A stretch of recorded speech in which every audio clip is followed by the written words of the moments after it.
Good evening, and welcome to the annual West Virginia Cares Healthcare for All 2020 Virtual Summit. My name is Adam Starks, and I joined the Healthcare for All movement this summer to progress healthcare access for all West Virginians. In an ideal world, we would have Medicaid for all, and we'd be face to face for this 2 day affair. Unfortunately, neither are the case, and so we continue to fight the good fight toward an ideal system for all Americans while adapting to a virtual format to ensure everyone's safety and well being. We will prevail on both fronts, and that's why I'm excited for our next chapter.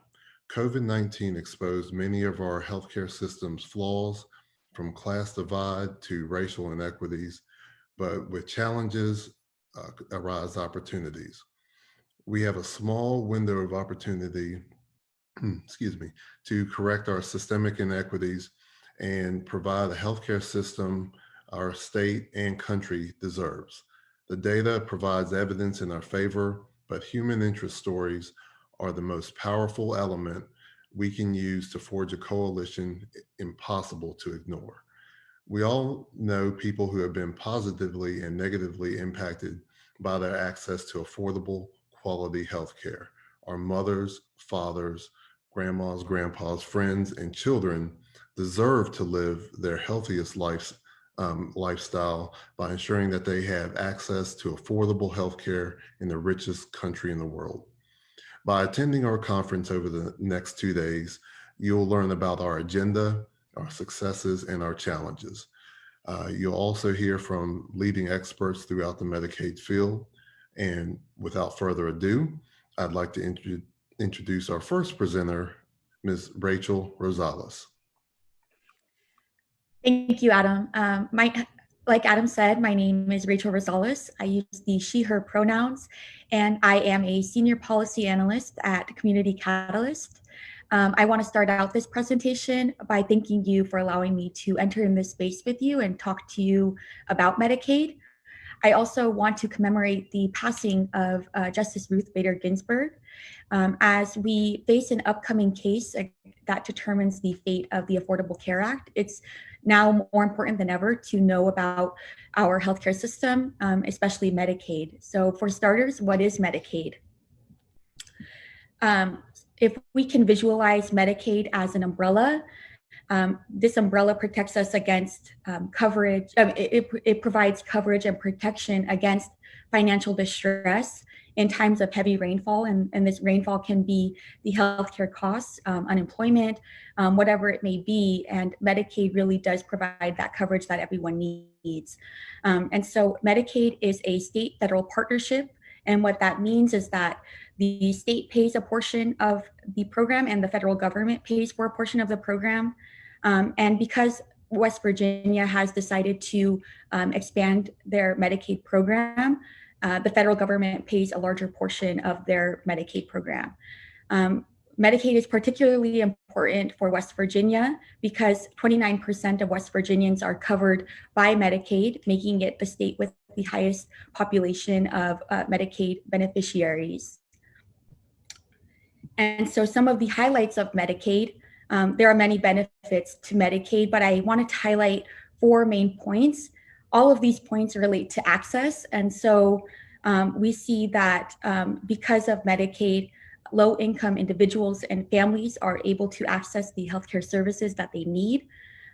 It also makes healthcare more affordable, even for people who already have private health insurance. In addition, it not only benefits the person obtaining the healthcare coverage, but it also benefits the hospitals and the providers who are providing the healthcare services. And not only does it provide short-term benefits, but it also provides long-lasting benefits. So for families and individuals who are covered by Medicaid, they are able to better pay their bills, better pay their rent. And when looking at children, when compared to uninsured children, students are better able to perform in schools. They are better able to attend school and have long-lasting health benefits when insured with Medicaid. And Medicaid covered a small proportion of people, but because West Virginia has expanded their Medicaid program, Medicaid also covers uninsured, it also covers childless adults. So some of these categories here are children, pregnant people, the elderly, and people with disabilities. But a common theme among all of these categories is that these are low-income people who are obtaining access to Medicaid. And so with some of the age and income eligibility, we see, like I said before, the common thread is that it's income eligibility that determines whether someone can get access to Medicaid. So with West Virginia expanding its Medicaid program, more people are able to get Medicaid coverage. And so we see here, as an example, a household of 3 can get Medicaid coverage if their income is below the 138% of the federal poverty level. I won't go into too much depth about children just because children can also obtain coverage from CHIP. But one thing I did want to note is that in West Virginia, 53% of children are covered by Medicaid, including 56% of children with special healthcare needs. In terms of adults, pregnant people with an income up to 300% of the federal poverty level are covered by Medicaid, and this helps 54% of people obtain access to the prenatal care that they need. And then in terms of older adults are eligible if they obtain cash assistance through the Supplemental Security Income, or SSI. And so what services does Medicaid cover? This is where many states can differ in their coverage of Medicaid, in their coverage of Medicaid to their residents. But a common thread is that they have similar mandatory benefits. So across the states, residents or Medicaid beneficiaries can receive coverage for inpatient, outpatient hospital services, transportation to medical care, and physician services. The parts where states can differ is in these optional benefits. So states can choose whether they provide these optional benefits to their residents. So these can include things such as prescription drugs, dental coverage, and in the case of West Virginia, advocates are currently pushing for vision care to be included in those optional benefits, and they're pushing for that in the 2021 legislative session. One thing to note here is that in times of state budget crises, the optional benefits are often the first to go. And we are currently seeing that in this pandemic where states are facing the budget crises. And we can't talk about Medicaid without talking about the inequities that are present in our current healthcare system. I have one example here, and this is just one example. But in terms of maternal mortality, Black women are 3 times more likely to die of pregnancy-related deaths compared to white women. And this is likely due to the fact that Black women or in communities of color are less likely to receive preventive health services and often receive lower quality of care. And so what Medicaid does is it bridges these inequities and allows these communities of color to obtain their prenatal care and potentially diagnose underlying health conditions that could threaten the life of the baby or the mother.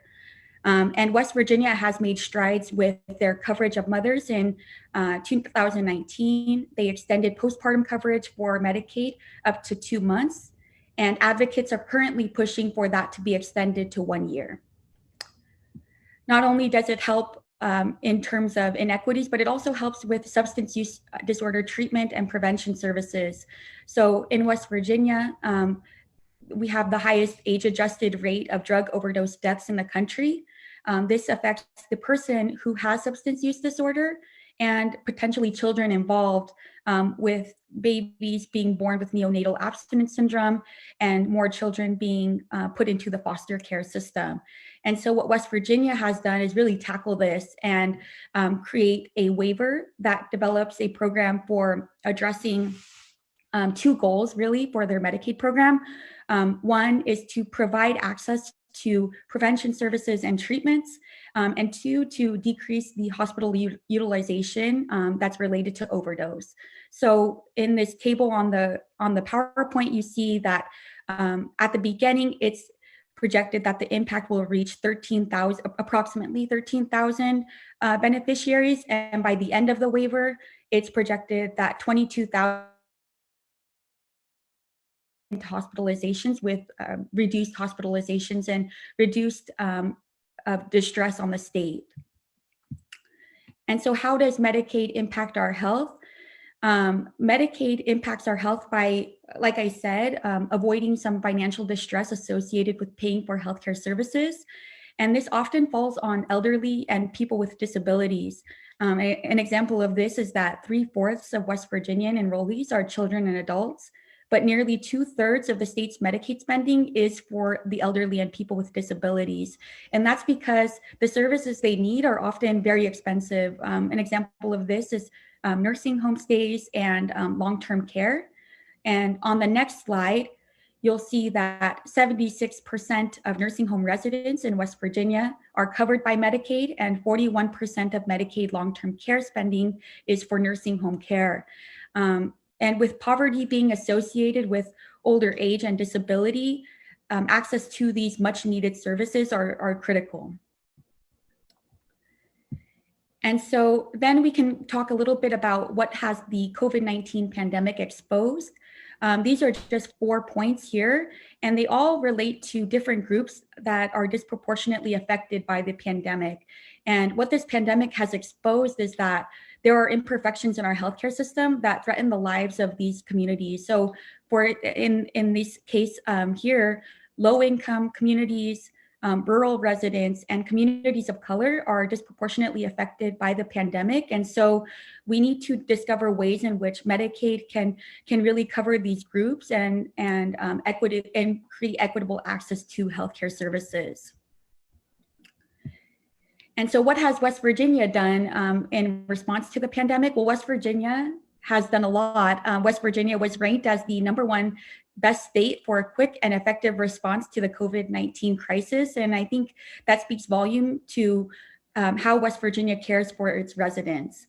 And particularly, I have a list on the next slide that highlights all of the ways in which West Virginia has responded to the pandemic. I'm not going to go through all of these points, but I did want to highlight certain points here. And all of these points relate to West Virginia eliminating the red tape associated with obtaining access to Medicaid. These include eliminating some of the income proof to get access to Medicaid and retaining coverage until the end of the pandemic. So it creates ways in which the administrative burden is not put on the beneficiary.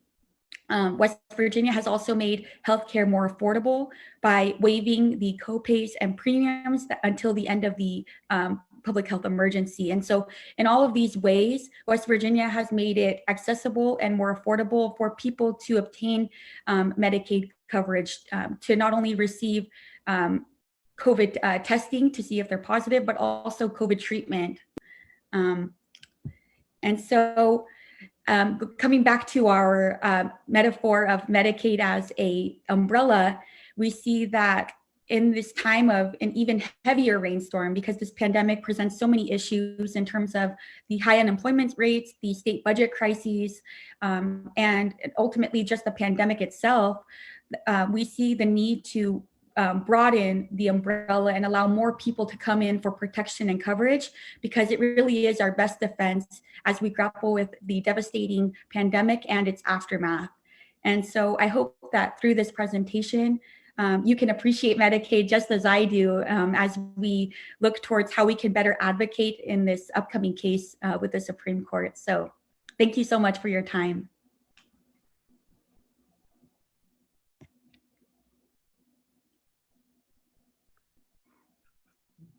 Okay, wonderful. Thank you, Rachel, for that informative presentation. And now at this time, I'd like to turn it back over to Mr. Gary Zuckett, our resident director. Thank you, Adam. Thank you, Adam. I really appreciate Rachel's overview of our federal Medicaid system. And I'm here tonight. I'm the executive director of West Virginia Citizen Action Education Fund. And I'm here tonight to uh, do a panel with us. We have a very stellar panel of, on the West Virginia Medicaid system, on insurance options, uh, talking from a Medicaid recipient, free clinic doctor. We have several really interesting uh, panelists and questions for these panelists. And the first panelist tonight is our very own West Virginia Medicaid Commissioner, Cindy Bean. And I'd like to start off the questioning with Ms. Bean to ask her, how can we improve a user's digital access to scheduling appointments, selecting doctors, and maintaining appropriate care for Medicaid recipients? Thank you so much for allowing me to speak tonight on this panel. It's such a great group, and thank you for Rachel for a wonderful overview. I'm sitting there thinking, writing things down. Like I need to remember to put some of that in some of my presentations when I talk about our program. So she did a great job. So really, West Virginia Medicaid, we're 85% of our population is in our managed care organizations. We really rely heavily on our MCOs to bring in that digital divide and use some technology in trying to contact our members. Each of our MCOs have apps that they utilize, and we probably we want to do a better job about educating the members to utilize those apps. They also have text messaging capabilities to remind members of appointments. Each plan has their own app, meaning if you're Aetna, you would have a specific app for your phone. Unicare would have a different app, and the health plan would have a different app. And they do a variety of things of not only reminding members of appointments, but a member could request a new ID card. They could change their PCP. They also have websites in which they can, in portals in which they can go in um, and really kind of connect with their care managers, connect with their MCO, and utilize that to really help them in selecting their appointments and appropriate care. The other thing we really recognize is that some of our members might not utilize the app; they might not know how to do that, and so we have care managers that will go out and assist a member as well, and 800 numbers. So we have a variety of different ways. It has become more and more of a technology world, and a lot of times you might think, um, you know, well, not all of our members have cell phones. We have found that text messaging things is very efficient, so it is something that we're trying to do more and more of.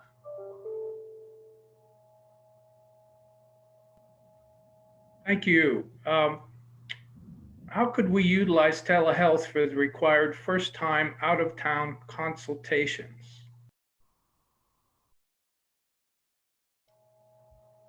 So, for right now, for our COVID, we are utilizing telehealth now for if you need it for a first time consultation, if you need to use this telephonically and you don't have telehealth capabilities. Telehealth is really one of the tools during the COVID pandemic that we have really relied heavily on. West Virginia is a very rural state. We have different areas of our state that does not have broadband, and so we really have expanded that. Even if all you have is a landline to talk to your doctor or to talk to your therapist, we want you to utilize that. If you've not seen a therapist, if you've not engaged perhaps in the behavioral health community, and during this time of isolation and pandemic, you feel like you need a therapist, you need to talk to somebody, or your doctor is recommending, we certainly are not going to make you do an in-person visit right now during this time, and you can certainly use telehealth. So we have really broadened telehealth during this time. One of the things that the Medicaid program is looking into is with the uptick in telehealth, how are the members receiving that? Do they like it? Is it getting them what they need? Are we getting good quality outcomes of telehealth. We've engaged West Virginia University to really evaluate our telehealth expansion during this time, so we can see, when there is light at the end of the tunnel and we have a vaccine and the pandemic's slowing down, is there, what all telehealth changes do we want to stay in place? Have these been really good things for our members? Have these been good things for our providers? Do we want to keep these in place as they are? And what changes do we need to make in our system permanently to make some of these changes permanent? Well, thanks for that answer. Telehealth is great for folks that have internet access, but West Virginia. My next question for Cindy is there a way that we can streamline the paperwork process for folks signing up for Medicaid? Well, a lot of that is, as you guys know, is we are a federal state partnership, and we are working on what we call our new PASS system. And that system, if you go to www.path.org, there is an online portal. We have done as much presumptive eligibility as allowed with our hospitals, also our behavioral health centers and our FQHCs.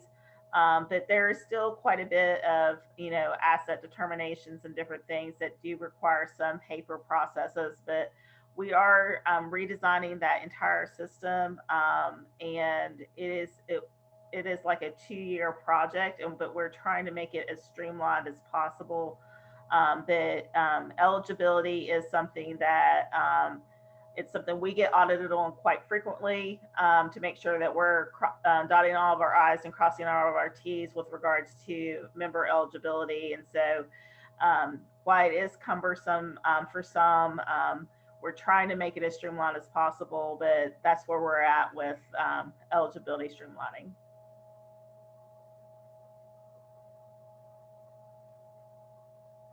Okay.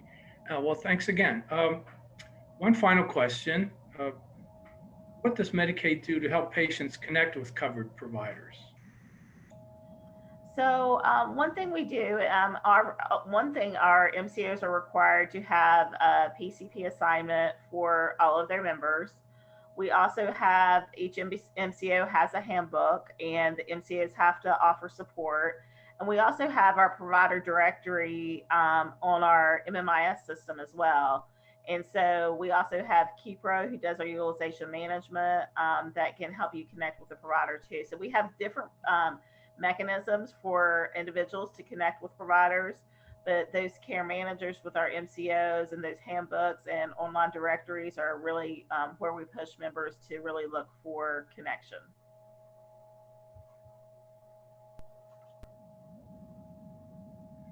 Well, thank you, Cindy. We really appreciate your expertise and sharing that with us tonight. Our next panelist will talk to us about insurance options. Jeremy Smith is the program director for West Virginia Navigator. He works with the statewide nonprofit First Choice Services. Welcome, Jeremy. And my first question for you is, what alternative health insurance options are available to people who do not qualify for Medicaid? Yeah, so thanks for having me. First off, I'm really glad to be here. I've been a health insurance navigator since the rollout of the ACA in 2013, and I've met with, at this point, hundreds of families across the state to talk about insurance options that the ACA created for them. And, program like ours is just as relevant today as it was 7 years ago, because I still find people don't understand all of the options available to them when they're looking for health insurance, and it can just be really confusing. So some of the options available to folks when they get outside of the Medicaid realm, obviously the largest one in West Virginia is getting insurance through your job, or if your spouse is offered coverage through a job. A lot of spouses get coverage through that employer as well. Some other options, we've got COBRA, that's still an option for some folks, and I'll talk a little bit more about that later. And then, of course, as somebody already mentioned, we've got CHIP coverage for kids. But the big one that my program at West Virginia Navigator that we help with most of the time is the plans on the health insurance marketplace on healthcare.gov. So these are two private carriers, that's Highmark Blue Cross Blue Shield and CareSource. And they offer a number of different plans, and they're largely income-based. So what you end up paying for it for most people is based on your family size and your income. So the whole process, it still can be very confusing for people. So at our program, West Virginia Navigator, we help guide people through that process, help them select a plan, and then make sure that, you know, their doctors are in network and all that. The last option available to a lot of people that we've been seeing lately is plans of what's called short-term limited benefit plans. And what most people don't realize is these limited benefit plans, conditions, they don't cover a lot. So you really have to be careful when you sign up for one of those plans and know exactly what you're getting, which a lot of people, unfortunately, they don't really understand. So, you know, if you go to our website, wvnavigator.com, one of our folks can help, you know, talk to you about all these options. Yes, indeed. The devil's in the details on some of the fine print on these health plans. Mm-hmm. And something else that we have to really look at is without some kind of control on the costs of drug and healthcare prices, do you fear that alternatives beyond Medicare and Medicaid will become unsustainable? Unfortunately, in a lot of cases, we're already starting to see that. As I mentioned, I've been a navigator since 2013, and that very first year in 2013 and 2014, most of the people that signed up for these plans, they were ecstatic. They loved the price, they loved the coverage. And then what's happened is every year since then, we've seen the prices go up and the deductibles go up and the drug coverage get more limited and the networks narrowing. So for a lot of people, I mean, unfortunately, every year I have people that walk out of my office crying when they learn about how much it's going to cost and the options available to them. You know, the way it works for most people is about 8 in 10 West Virginians qualify for a monthly subsidy that helps them pay for the health insurance plan they pick. But the more income you make, the more that you have to pay. And for most cases, a lot of people, they just really struggle to afford those prices. And then the deductibles, they're based on a tiered system. So the more that more you make, the more the deductible jumps up. So, you know, for a lot of folks, this has been a lifesaver. This has been a great system, but more and more every year, we've seen the prices begin to get out of reach for some people. And then people that make too much to receive a subsidy, I mean, they're looking at paying anywhere from $1,000 to $2,000 a month in some cases just to be able to get a health insurance marketplace plan. So, you know, like I said, some people it's been great. Others, they really struggle with it. So in essence, there are people falling through the cracks of our healthcare system. To me, this is another good argument for a Medicare for all system that covers everybody with healthcare. My next question is for people that are losing their healthcare due to job loss, is COBRA a viable option that may have lost their insurance? Yeah, so COBRA is still the #1 type of insurance that people know about whenever they lose their job's insurance. They know it's generally expensive, but they do know about it. They don't know about the marketplaces as much.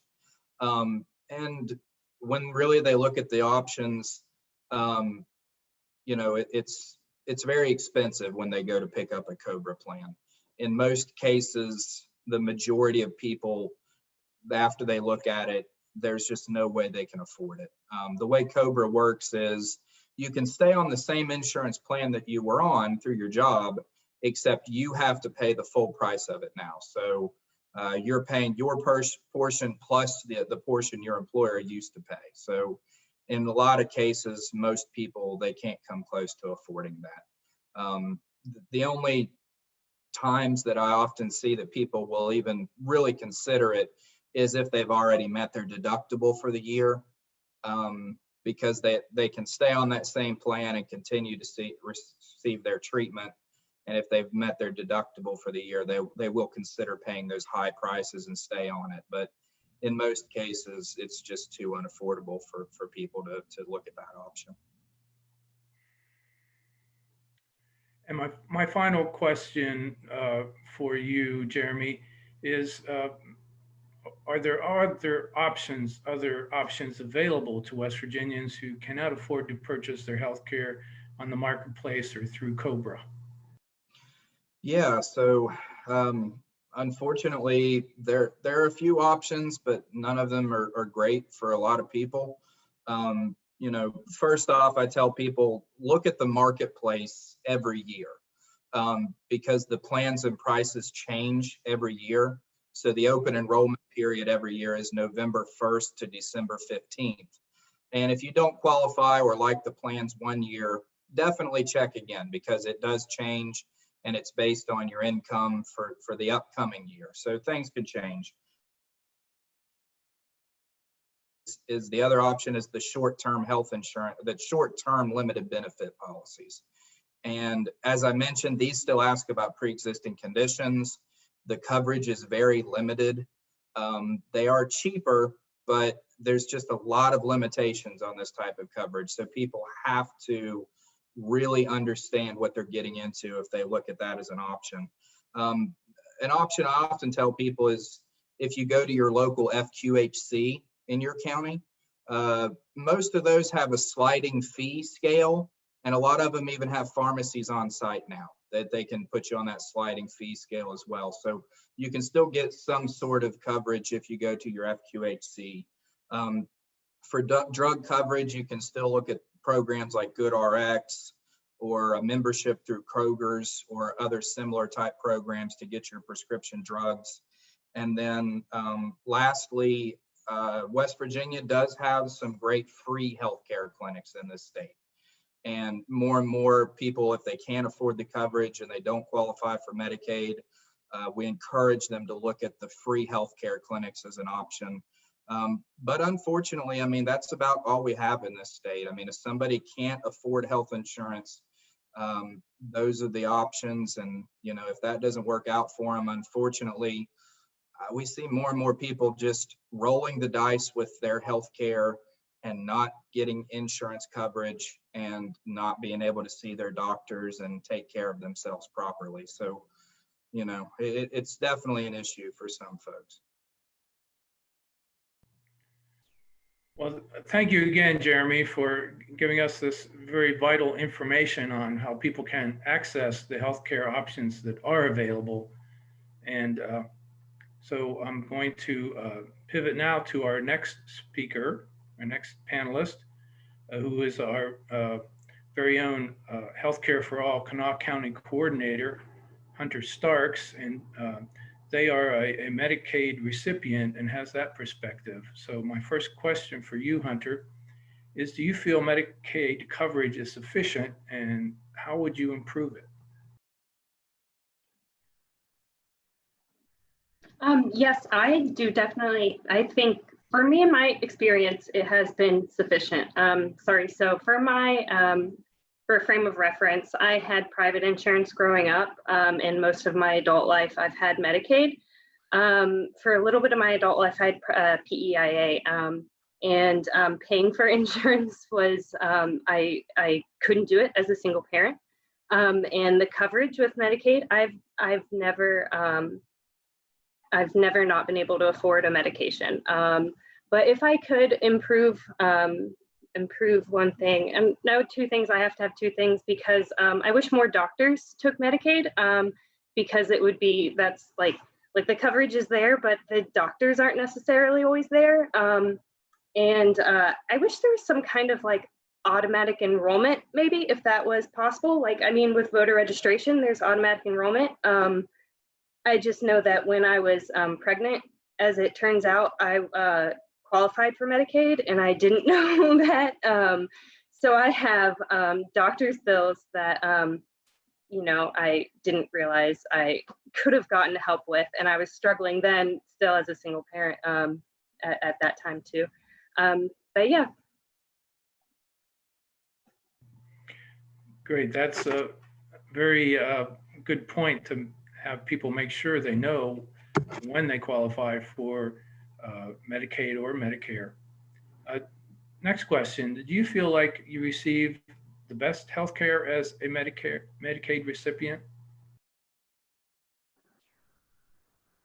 So I don't know what my frame of reference is for best other than what I know that I've never not gone to the doctor because I've been afraid of the cost, which I did when I was younger and before I had Medicaid.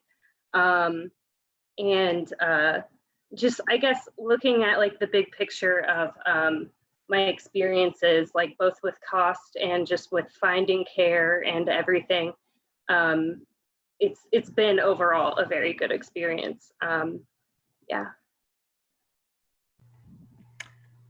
Well, that's good to hear. And so what do you think you and your family would have to do if you didn't have this essential life-saving coverage? If I didn't have Medicaid, first of all, I would carry that weight on my shoulders every day because it was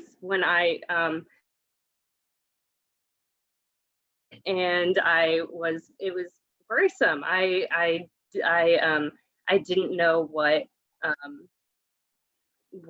I would do, and I carried that weight on my shoulders. That makes me more stressed out. That makes me more likely to get sick. I don't think I would be able to afford. I couldn't afford hundreds of dollars. I couldn't a month for coverage. I would make it work. I would utilize free. I would do what I had to do, but it would put a strain on my life that doesn't need to be there. I'm really grateful that Medicaid has helped me through this time in my life and my daughter's life. Well, thank you again, Hunter, for sharing your experiences, your personal experiences with the Medicaid program. And you mentioned that you would probably have to access a free clinic if you didn't have Medicaid. And I'm sure that a lot of folks are looking to free clinics for their healthcare that are losing their healthcare right now. And our next panelist is Dr. Matthew Christensen. He's a physician and a board member of Ebenezer Medical Outreach, the free clinic in Huntington. And I'd like to welcome Dr. Christensen to the panel and ask him his first question, which is, do you feel healthcare coverage is sufficient for all West Virginians? Thank you, and I appreciate hearing everyone else's perspectives. I use he, him pronouns, and I'm the medical director at Ebenezer Medical Outreach here in Huntington, West Virginia. And it's our mission to provide healthcare services for people who need them, essentially people that are uninsured or underinsured, and who are falling through the cracks of our modern healthcare system. So the answer to that question is no. We would love for that answer to be yes, and for us to be able to go out of business, so that which would imply that everyone is fully covered. But we see examples of that every day, and I think it's really important to always think about and listening to Hunter's perspective and think about the people that are involved and the personal stories that I see every day in the clinic. Patients who go without medicines because they know they can't afford them, so they don't even try. We have a full service pharmacy on staff, on site, and staff with the pharmacist, so we're able to provide a lot of those medicines for people. But a lot of people just give up because they know how expensive healthcare is, and they don't know what it's going to cost when they show up. So they don't know if they're going to get stuck with a $20 copay or a $6,000 bill. We have patients that know they need colon cancer screenings and that they've had abnormal mammograms and they can't get them done because they don't know what their bill's going to be. Again, patients going without medicines. On the flip side of that, we also have many patients that have liens on their homes and their cars from healthcare organizations because they're stuck with these massive bills. And to me and to all of us, that's just an unacceptable situation in the richest country in the history of the world. There is a solution to this problem, and we can get there. And we're all ears when it comes to solutions. So what are what concerns do you have with the affordability of healthcare, and what do you see as the long-term effects of folks not being able to afford the healthcare that they need? Definitely, I think there's a few concerns there. One is the unknown nature of healthcare costs. So again, no one has any idea. Unlike when we go to the car repair store, we know we can ask for a quote before we go in. You can't come into a doctor's office or take your lab orders into the hospital and get a straightforward answer as to what things are going to cost. And I think that's, first and foremost, we have to know what that is as healthcare consumers and as patients. So people avoid healthcare because of that. Another issue is that in the United States, we tie healthcare and health insurance in general to employment, which is just a coincidental historic tie that really doesn't make sense. We don't attach auto insurance or health insurance and for the most part life insurance to our employment, and so we need to have some other backstop for people in times of lack of insurance in the United States that we can, and in West Virginia, that people can access, that's affordable. And as Jeremy mentioned, a lot of the other options just aren't affordable. They're not real options if you can't afford them. And so we need to acknowledge that and come up with another solution.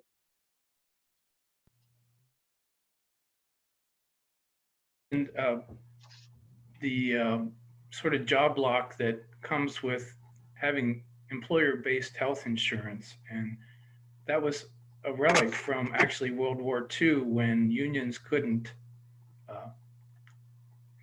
During the war, they had a wage freeze, so they negotiated healthcare benefits as a way to increase their compensation from employers, and this has plagued us ever since. So my last question for you, and I just wanted to give a heads up, tomorrow's session here at the Healthcare Summit will be about our West Virginia healthcare agenda. And part of that agenda has to do with this next question. How can you see Medicaid buy-in helping thousands of uninsured working West Virginians?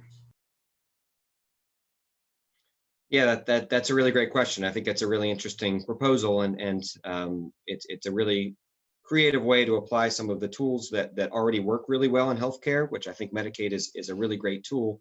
And Cindy and her team at Medicaid have saved hundreds, if not thousands, of lives by implementing so successfully the Medicaid expansion through the Affordable Care Act in West Virginia. So I'd like to just point that out, that we have had a really successful Medicaid expansion in West Virginia, and I see many patients now in some of the other clinics that I work in, which are more traditional clinics that I used to see in the free clinic, who now have insurance, now have access to their health insurance, to their health screenings. They can get labs without worrying about going bankrupt. They can get X-rays when they need them. They can go to the ER without this huge burden that Hunter was describing hanging over, that would really prevent a lot of healthcare access. So I think that's a really interesting proposal, and something that would certainly benefit a lot of patients, and hopefully in an ideal world, maybe put us out of business one day, implying that we are providing better healthcare access to our patients. So. Well, thank you again, Dr. Christensen. We sure appreciate your perspective, and we appreciate all the work you do for folks down there in Huntington at the free clinic.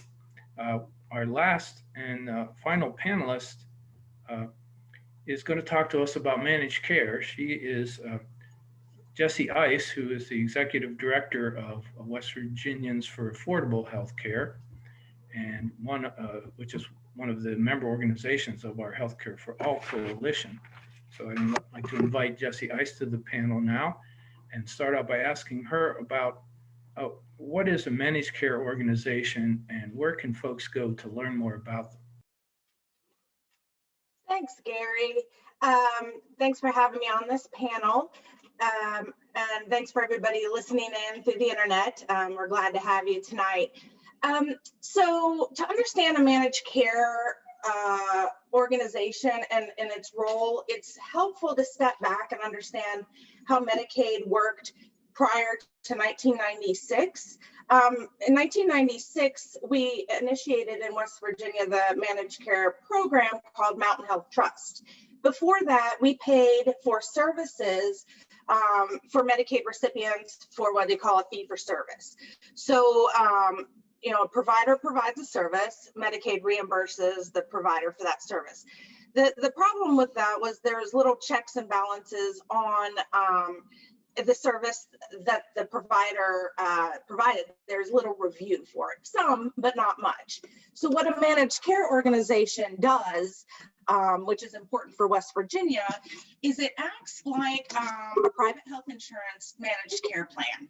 So it contracts with healthcare providers, with medical facilities to provide the care for the enrolled members, much like private health insurance. These are the providers' plan network. So then as they negotiate these rates, they can decide who's in and out of network based on who wants to participate. And that is important because this is a cost-saving measure for Medicaid. And if we can, you know, review Medicaid decisions and assign prices to things that we pay for things, we can save money by, you know, limiting how managed care pays for services. And then what that in turn does is allows Medicaid to provide more services because there is more money. If you, the federal government chips in about 3/4 of the cost of Medicaid to West Virginia, but the state's responsible for the rest of that cost. And if we can, you know, save money on that one quarter, provide more services like dental for adult recipients, like vision for adult recipients. So managed care organizations actually play a really important role in West Virginia for folks on Medicaid. Great. So the managed care organizations are a cost-saving measure that lets us stretch our Medicaid dollars. What do they do for people on Medicaid?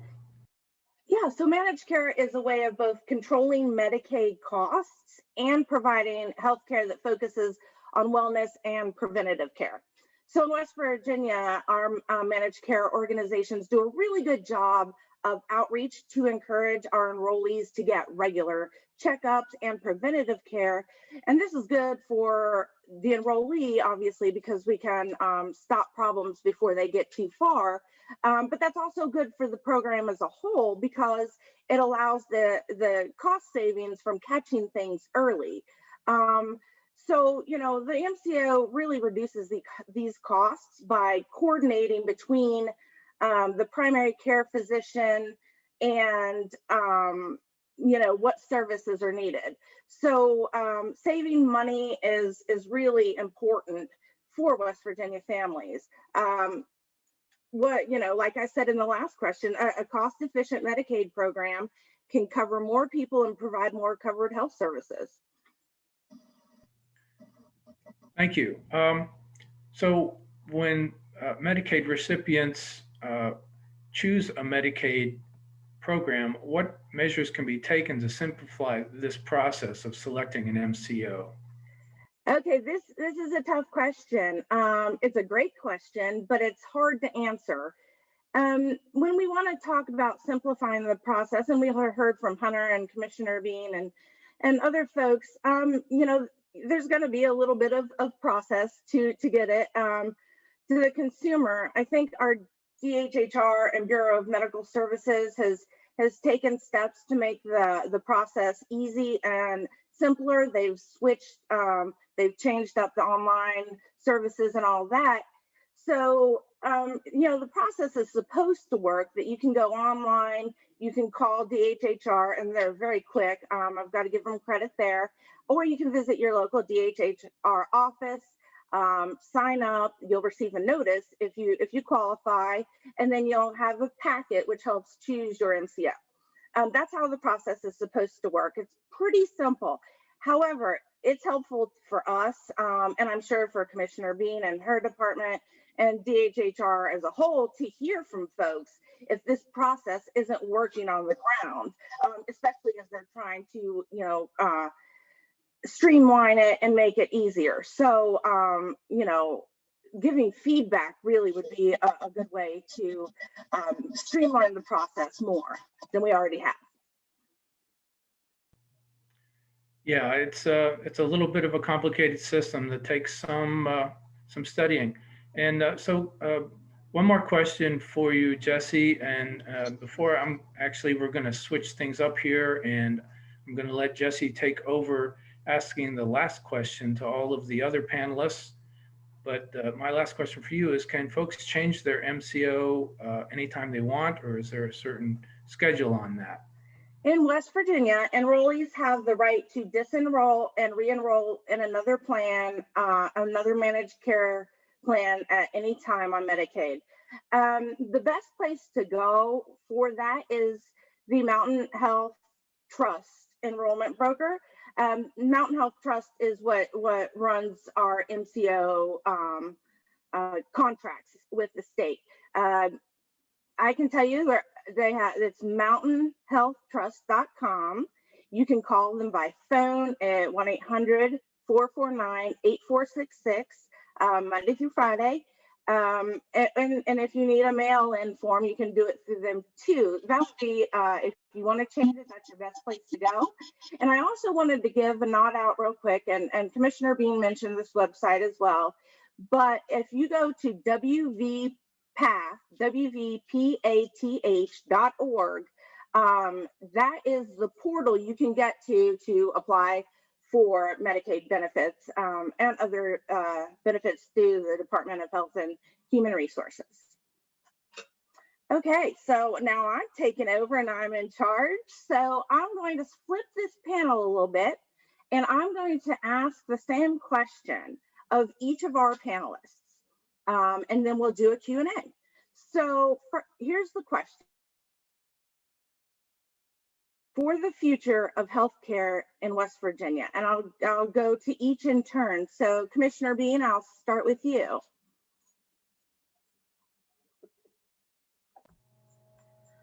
So, I mean, the immediate future for West Virginia Medicaid is we're preparing to roll in a dental benefit for our adults. So that's our immediate future that we're working hard implementing. But for long-term future, I do see Medicaid really pushing for more value-based payment, value-based contracting with our providers, between our providers and our MCOs, and more innovative type of payment arrangements that really drive towards quality. And so that is the kind of the two immediate futures I see for West Virginia Medicaid. Thanks, Cindy. All right, Jeremy, your turn. I'll read the question again. What do you envision for the future of healthcare in West Virginia? Yeah, so I've said this before and people think I'm kind of crazy, but most people want less options when it comes to healthcare. The more different kinds of programs and the more different companies and plans and tier levels and deductibles and copays there are for people, the more they just start getting upset. They get confused. So I can see most people wanting a much more simplified version of their healthcare. They want straightforward answers. They want to know what things are going to cost. They want to know what copays are, who takes the insurance, whether it's going to be covered or not. So, the three most popular programs that I see when I talk to all the people I've talked to, people still like insurance through their job. People love Medicaid when they're on the Medicaid plans, and most people like their Medicare option as well. So I can definitely see a much more simplified version of those three options for people, because that's, over and over again, That's what I hear that they want. You know, I can't tell you how many times people, when they learn about Medicaid and just exactly how it works, you know, how relieved they are by the whole system. So I can also definitely see a much larger role for Medicaid as we move forward. You know, people have a lot of good things to say about it, and that hasn't changed in the last 7 years. Thanks, Jeremy. All right, Hunter, from your perspective, what do you envision for the future of healthcare in West Virginia? What I would hope for the future of healthcare in West Virginia, I would hope that people would have the experience that I've had in the last few years on Medicaid. I have like an illness that affects my day-to-day. Since I've been on Medicaid, I've been able to regularly see a doctor, to get diagnosed, to seek treatment, to be able to afford my medications. And it's improved my day-to-day. I want that for everyone, but I don't want that to be tied to employment or income. I just want that for everyone. And last, but certainly not least, Dr. Christensen, from a healthcare practitioner perspective, what do you envision for the future of healthcare in West Virginia? I think, you know, I think unfortunately we're dealing with the COVID pandemic right now. And so we are going to see a lot of people who have lost their jobs and their employer tied health insurance lose that insurance. And so we are seeing, from a free clinic standpoint, some increased traffic, and which, again, we're happy to provide those services, but we also have to acknowledge that we need to work harder to prevent those circumstances from happening in the first place. In the future, I think that, you know, the thing that would help would be an affordable way to access basic healthcare, preventative, routine physician services, and other ancillary health services outside of an employer-based system. So I think a Medicaid buy-in would certainly meet all those criteria. Medicaid also has the track record of being able to provide those to provide that type of coverage in the first place. So I think that that we could certainly find some way to get that done without breaking the bank at the same time. So unfortunately, in the near term, I think we'll see an increased number of uninsured patients based on the lack of insurance. We're also seeing a lot of people moving towards more non-traditional, so things like you know, some of the driving services and delivery services and contract-based work that don't provide insurance. And so that's something that we've seen a lot of recently as well in our patient population. So I think a lot of things are trending towards higher numbers at our free clinic in particular, but that not something that we can address and come up with creative solutions to. So thank you. Thank you, Dr. Christensen, for your view too. And thank you all to all the panelists. I would like to say that, you know, in my role here on the Healthcare for All campaign, you may know what we would like for healthcare in West Virginia, right? We would love for everybody to have quality, affordable healthcare, the opportunity to lead informed, healthy, and productive lives. We would like equity in healthcare and health outcomes, not just equality. We want the whole bit. So one of the things we're doing for tomorrow night is giving some policy ideas that the people of West Virginia actually came up with that might get us towards these places that everybody's mentioned. So I hope everybody tunes in for that tomorrow night. At this point, I'm going to ask the panelists to hang on, and I'm going to check and see if we've got any questions in our chat that I could send to the panelists. So let me look real quick.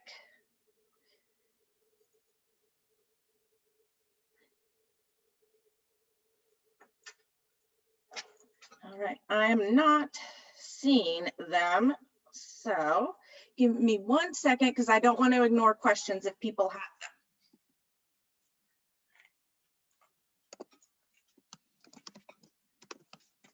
I'm not seeing any. That could be my technology. Okay.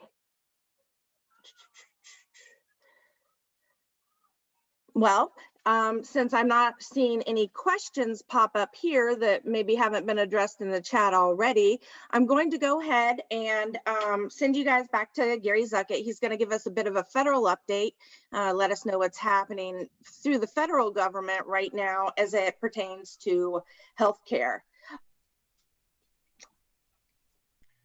Thank you, Jesse. Yeah, I had a presentation lined out, short presentation lined out for this, and to talk about some of the things that we needed as far as COVID relief and things like that. But then on Friday evening, unfortunately, we lost Supreme Court Justice Ruth Bader Ginsburg, and that sort of changed the whole equation, the whole political spectrum at the federal level right now, unfortunately.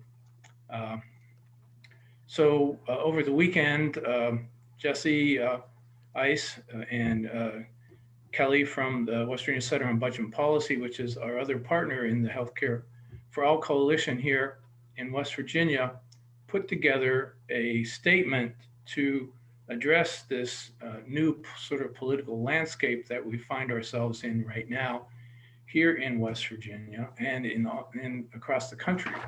And I'd like to read a little bit from this and then address some action items that I think folks listening to this might want to consider. For several months, members of the Healthcare for All Coalition have urged our U.S. senators and House representatives to prioritize a robust COVID relief package that would address the immense suffering that West Virginia families, businesses, and local governments are facing.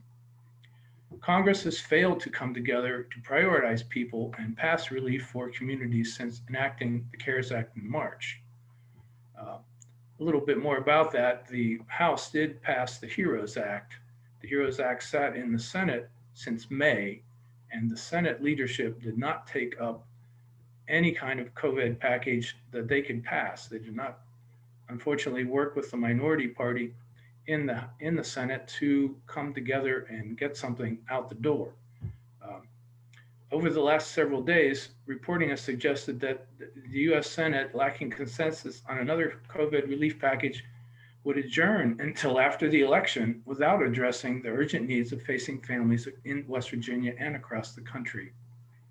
But now that Justice Ruth Bader Ginsburg's death has left a vacancy on the Supreme Court of the United States, Senate leadership is pledging to convene that Senate vote on a new nominee. And all of our organizations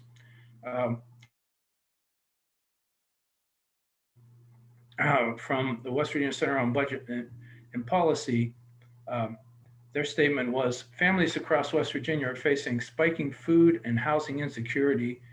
Federal unemployment benefits ended nearly 2 months ago as unemployment rates remain historically high, and our state has the highest percentage of adults at risk of serious complications from the COVID virus. Helping families and spurring our economic recovery by working together on a robust COVID relief package must be the Senate's top priority. The West Virginians for Affordable Healthcare group released this statement. It is unacceptable that despite Senate leadership's unwillingness to stay in Washington to work with congressional Democrats and the White House to secure COVID relief for millions of families who are currently suffering, they do appear to be willing to stay to fill a Supreme Court vacancy. This really makes people scratch their heads. And from my organization, West Virginia Citizen Action Education Fund, our statement reads, Congress's failure to pass additional COVID relief has led to untold suffering and economic catastrophe for millions of Americans and countless West Virginians. Our senators, especially Senator Capito, as a majority member of the Senate, should press their colleagues to stay at the negotiating table until they reach a deal helping those who've lost jobs, health care, and are now facing hunger and evictions. So it's basically unconscionable that the Senate is planning Supreme Court hearings instead of COVID relief negotiations. this is a really sorry state of affairs for our country right now. The priorities are upside down. The Senate is basically not doing its job to pass much needed relief measures for folks who are really at the end of their ropes in a number of ways because of this pandemic. But if only 4 Republican senators decide that they will not move to approve a new Supreme Court nominee before the election, that process cannot move forward. We already have a couple of senators from Alaska and Maine that are making signals that they're not ready to move on this. We have a senator here in West Virginia, Senator Shelley Moore Capito, who I think needs to hear from every West Virginian about, in concern of the COVID crisis and the lack of Senate action on that, and whether their priorities are really proper and in line with the humanitarian principles that this country was founded on. So I would suggest a action for the listeners of this Healthcare for All Summit as we wrap things up tonight, to contact really both of your U.S. senators, Shelley Moore Capito and Senator Joe Manchin, who has already stated that he doesn't feel it's proper to move to seat a new Supreme Court justice before the election, before COVID is passed, who was working on a bipartisan COVID relief package. But Senator Shelley Capito is part of the majority party that runs the Senate, U.S. Senate right now. And she is our one lever that we have in West Virginia to that process. So I would encourage everyone on this call to look up Senator Capito. She's easy to find online, and to give her office a call and let her know that the Senate priorities are backwards and need to be reoriented. So that's the end of my spiel on federal update, and I want to thank everyone for showing up. And I want to turn it back over to Adam for some additional action items and to wrap things up. Sure. Thank you. All right. So I'd like to start by saying we are incredibly grateful for all of the presenters and their phenomenal visions for the future of Medicaid. It certainly gives me hope, and I hope you have. The time is critical to pass additional measures to ensure that the massive imminent healthcare demand that will be needed during the post-COVID era will be fulfilled. And what I mean by that is we're going to have a healthcare need that I think more so than any other time in our history. Everything from mental health to just basic demands that our children may need throughout our society. So we need your help, and there are several ways to do so. The first one being signing up on our website, healthcareforallwv.com, to become one of our valued citizen activists by volunteering with our campaign. Another thing you can do is take our agenda ranking survey. So we need to know how well people are taking advantage of the Medicaid services that are already available. And another way to do this is to share your story. As I said at the beginning of the night, storytelling is one of the most powerful tools we have to let our voices, our collective voices, be heard. And then finally, as Gary said, contact your congresspersons. Right now, the Senate, you know, that they're the ones that could, you know, determine the fate of our healthcare future. So as Gary said, you know, keep that pressure up on them. I'd like to end by saying just thank everyone for taking part in our virtual summit. I hope you have enjoyed it. Join us tomorrow for a final night, for our final night taking place from 6 p.m. to 7:30. All right, good night, and I'll see you all tomorrow.